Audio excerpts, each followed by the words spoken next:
اس معاملے میں بھی قرآن کی تعلیم آفاقی ہے اور ہر حالت پر لاگو ہوتی ہے۔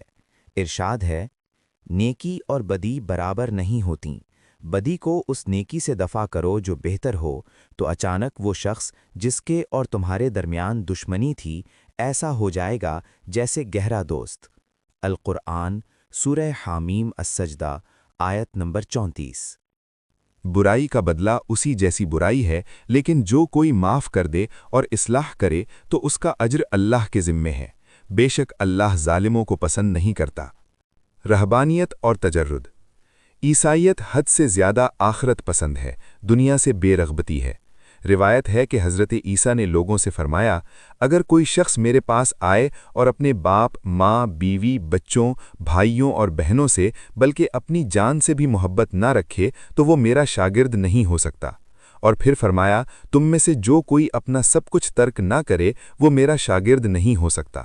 جب ایک شخص نے ان سے کہا کہ وہ ان کی پیروی کرنا چاہتے ہیں لیکن پہلے اپنے باپ کو دفن کرنے کی اجازت دی جائے، تو روایت ہے کہ حضرت عیسیٰ نے فرمایا، میرے پیچھے آؤ اور مردوں کو مردے دفن کرنے دو۔ انہوں نے یہاں تک لوگوں کو یہ بھی کہا کہ آسمان کی بادشاہی کی خاطر اپنے آپ کو خواجہ سرا بنا لو۔ متی 19:12۔ ایسی تعلیمات کا نتیجہ مکمل اور متوازن انسانوں کے بجائے بگڑے ہوئے اور کھوکھلے منافقوں کی پیدائش کے سوا کچھ نہیں ہو سکتا۔ اسلام دنیا اور آخرت کے درمیان صحت مند توازن قائم کرتا ہے۔ وہ کہتا ہے کہ جسم کو کچل کر روح کی نشو نما ممکن نہیں۔ انسانی فطری خواہشات بذات خود بری نہیں ہوتی، انہیں ختم نہیں کرنا چاہیے بلکہ دانائی سے قابو میں رکھنا، صحیح رخ پر ڈالنا اور مقصد کے تحت استعمال کرنا چاہیے تاکہ انسانی زندگی زیادہ بھرپور اور بہتر ہو سکے۔ یہ دنیا معنی اور مقصد رکھتی ہے، اور دنیا میں ایک فطری اور ثمر آور زندگی گزار کر اللہ کی حسین نعمتوں کو سراہ کر اور ان سے لطف اندوز ہو کر ہی انسان اللہ کے قریب ہو سکتا ہے، دوسروں کی خدمت کر سکتا ہے اور آخرت کے لیے تیاری کر سکتا ہے۔ اسلام اعتدال کی راہ اختیار کرتا ہے۔ نبی کریم صلی اللہ علیہ وسلم نے فرمایا کہ اسلام میں رہبانیت نہیں ہے۔ شراب، جنس اور جوا۔ ایک طرف عیسائیت رہبانیت کی حامی ہے تو دوسری طرف وہ تین بڑے دروازوں جن سے اکثر جرائم اور گناہ جنم لیتے ہیں، یعنی شراب، جوا اور جسمانی کشش کی نامناسب نمائش کو کہیں صراحتاً حرام قرار نہیں دیتی۔ در حقیقت شراب عبادت مقدس یعنی ہولی کمیونین کا ازلی جزو ہے، اور یوحنا کی انجیل کے مطابق حضرت عیسیٰ کا پہلا معجزہ پانی کو شراب میں تبدیل کرنا تھا۔